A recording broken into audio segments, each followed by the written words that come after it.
ایک شخص آیا اور آقا کریم کی خدمت میں اس نے عرض کی، یا رسول اللہ صلی اللہ علیہ وسلم، کون سا صدقہ ہے جس کا اجر زیادہ ہے؟ جب آپ کاروبار کرتے ہیں تو کاروبار میں یہی کرتے ہیں کہ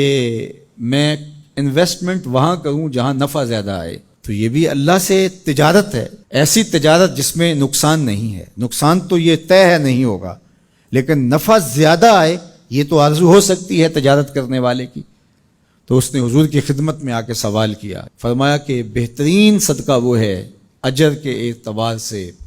فضل و شرف کے اعتبار سے، اس حالت کے اندر کہ جب تو تندرست ہو، صحیح ہو، اور تجھے مال کی ضرورت اور حاجت اور لالچ بھی ہو، اور تجھے یہ دھڑکا بھی ہو کہ اگر میں نے خرچ کر دیا تو میرا کیا بنے گا، خرچ کر دیا تو میں کہیں فقیر نہ ہو جاؤں، حالات ایسے چل رہے ہوں،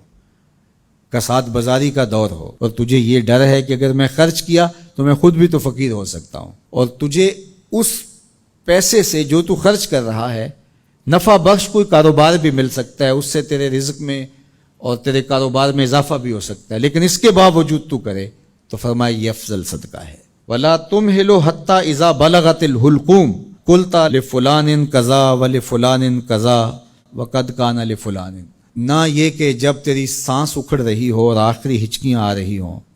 اور سانس حلق کے قریب پہنچ گئی ہو، اور پھر تو کہے یہ میرا مال فلاں کو دے دینا، اتنا فلاں کو دے دینا، اتنا فلاں کو دے دینا۔ اللہ کے محبوب نے فرمایا تو نہ بھی کہتا تو یہ پھر بھی تیرا نہیں ہے، اب تو سب کو چھوڑ کے جا رہا ہے۔ تو بہترین صدقہ وہ ہے کہ جو اس حالت میں کیا جائے جب بندہ خود تندرست ہو، اس کو مال کی ضرورت ہو، اس مال سے عیش و عشرت کر سکتا ہو۔ عمومی طور پہ جوانی کے ایام کے اندر بندہ کہتا ہے یہ جوڑنے کا وقت ہے، حالانکہ اس وقت افضل صدقے کا وقت ہوتا ہے۔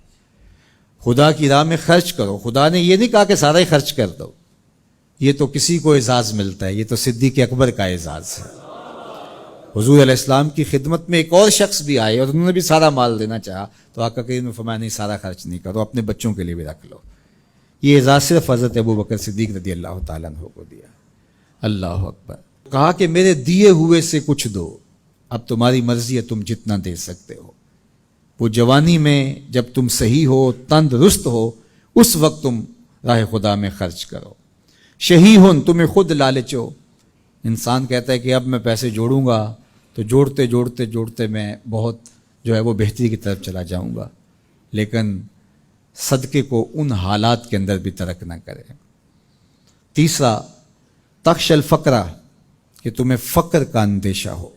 کہ اگر میں نے دیا تو آج کل جو حالات ہیں تو میں خود کہیں فقیر نہ ہو جاؤں، لیکن امتحان یہی ہے جب ضرورت کو محسوس کرو، تمہیں خود فقر کا ڈر بھی ہو، پھر بھی راہ خدا میں خرچ کرو، تمہارا رب تمہیں فقیر نہیں ہونے دے گا۔ اس لیے کہ حضور علیہ السلام نے قسم کھا کے کہا، ما نقص مال عبد من صدقہ، میں محمد صلی اللہ علیہ وسلم قسم کھا کے ضمانت دیتا ہوں کہ صدقے سے مال گھٹتا نہیں ہے۔ اللہ اکبر۔ اور پھر وَتَامُلُ الْغِنَا، اور تم یہ سوچتے ہو کہ یہ پیسے ہم لگائیں گے کاروبار میں، فلاں جگہ پہ انویسٹ کریں گے تو بہت سارا نفع آ جائے گا، بندہ باز کا یہ سوچتا ہے اس نفع سے پھر دے دوں گا۔ اور میں نے دیکھا ہے کئی لوگ ساری زندگی ایسے کاٹ دیتے ہیں کہ اتنے ہوں گے تو دوں گا، نہ اتنے ہوتے ہیں نہ وہ دیتا ہے، کیونکہ یہ لالچ ختم ہی نہیں ہوتا۔